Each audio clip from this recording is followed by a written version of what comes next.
You, John Fitzgerald Kennedy, do solemnly swear I, John Fitzgerald Kennedy, do solemnly swear that you will faithfully execute the office of President of the United States that I will faithfully execute the office of President of the United States and will, to the best of your ability, and will, to the best of my ability, preserve, protect, and defend the Constitution of the United States. preserve, protect, and defend the Constitution of the United States. So help you God.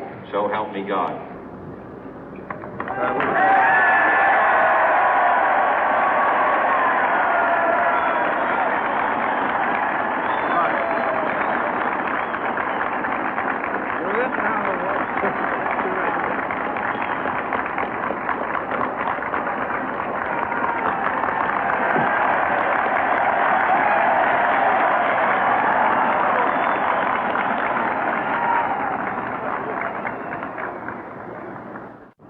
Vice President Johnson, Mr. Speaker, Mr. Chief Justice, President Eisenhower, Vice President Nixon, President Truman, Reverend clergy, fellow citizens.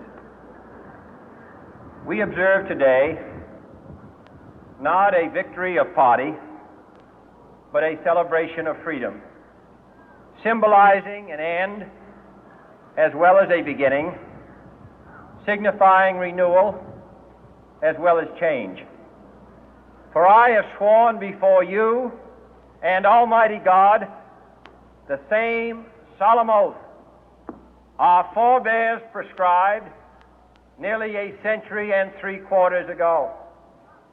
The world is very different now, for man holds in his mortal hands the power to abolish all forms of human poverty and all forms of human life. And yet the same revolutionary beliefs for which our forebears fought are still at issue around the globe. The belief that the rights of man come not from the generosity of the state, but from the hand of God. We dare not forget today that we are the heirs of that first revolution.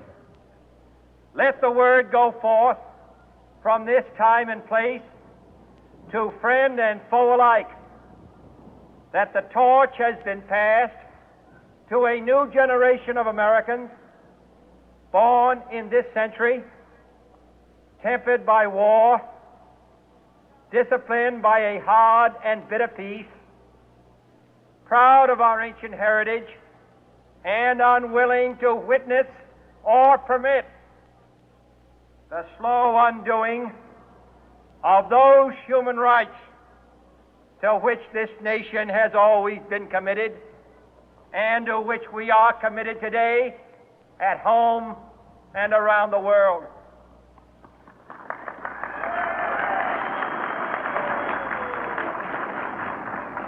Let every nation know, whether it wishes us well or ill, that we shall pay any price, bear any burden, meet any hardship, support any friend, oppose any foe to assure the survival and the success of liberty.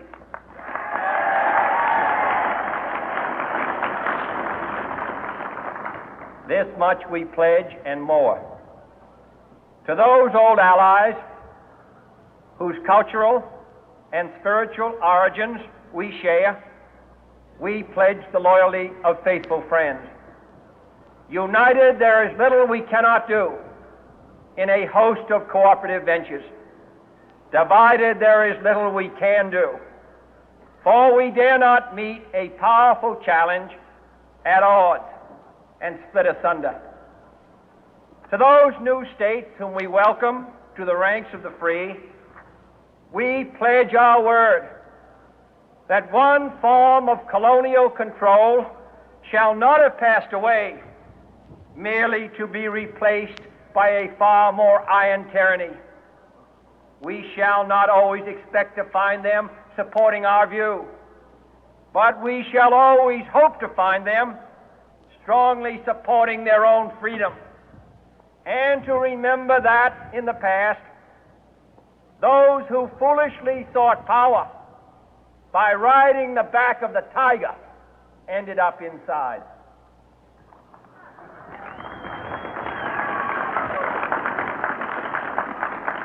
To those people in the huts and villages of half the globe struggling to break the bonds of mass misery, we pledge our best efforts to help them help themselves for whatever period is required, not because the communists may be doing it, not because we seek their votes, but because it is right.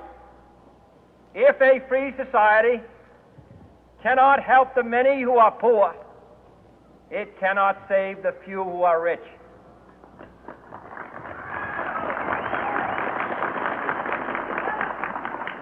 To our sister republics south of our border, we offer a special pledge to convert our good words into good deeds, in a new alliance for progress, to assist free men and free governments in casting off the chains of poverty.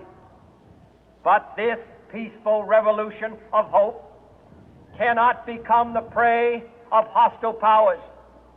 Let all our neighbors know that we shall join with them to oppose aggression or subversion anywhere in the Americas.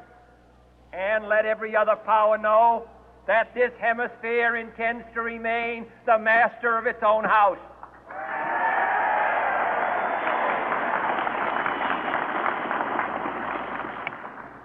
To that World Assembly of Sovereign States, the United Nations, our last best hope, in an age where the instruments of war have far outpaced the instruments of peace, we renew our pledge of support to prevent it from becoming merely a forum for invective, to strengthen its shield of the new and the weak, and to enlarge the area in which its writ may run. Finally, to those nations who would make themselves our adversary, we offer not a pledge, but a request that both sides begin anew the quest for peace. Before the dark powers of destruction, unleashed by science, engulf all humanity in planned or accidental self-destruction, we dare not tempt them with weakness, for only when our arms are sufficient beyond doubt can we be certain beyond doubt that they will never be employed.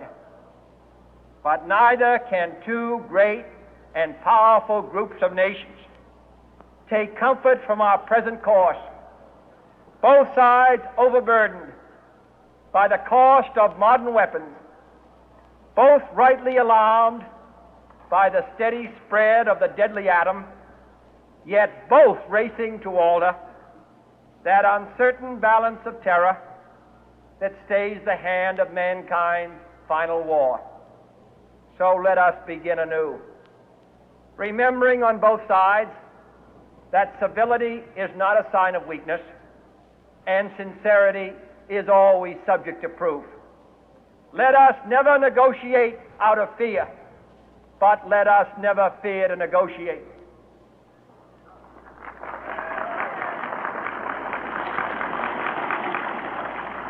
Let both sides explore what problems unite us, instead of belaboring those problems which divide us.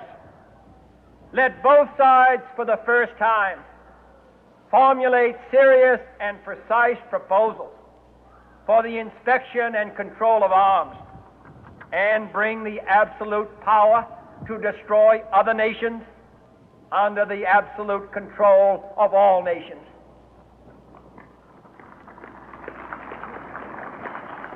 Let both sides seek to invoke the wonders of science instead of its terrors. Together, let us explore the stars, conquer the deserts, eradicate disease, tap the ocean depth, and encourage the arts and commerce.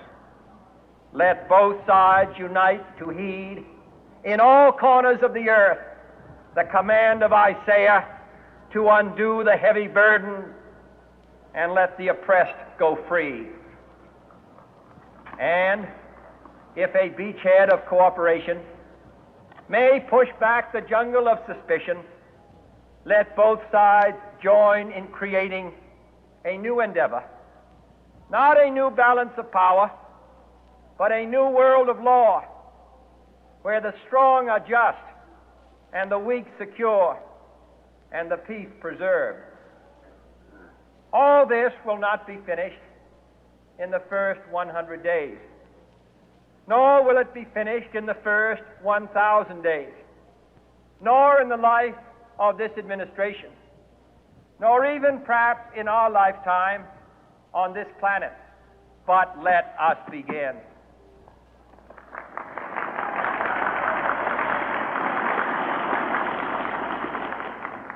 In your hands, my fellow citizens, more than mine, will rest the final success or failure of our course. Since this country was founded, each generation of Americans has been summoned to give testimony to its national loyalty. The graves of young Americans who answered the call to service surround the globe.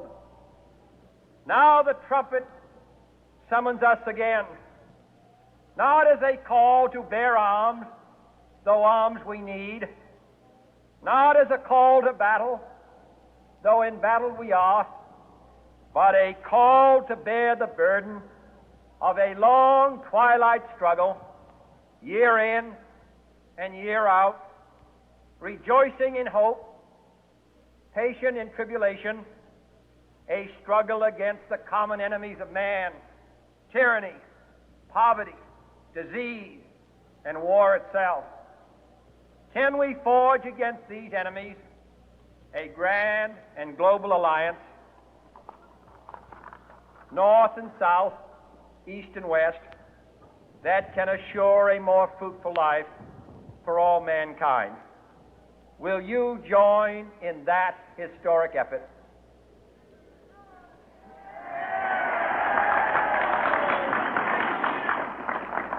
In the long history of the world, only a few generations have been granted the role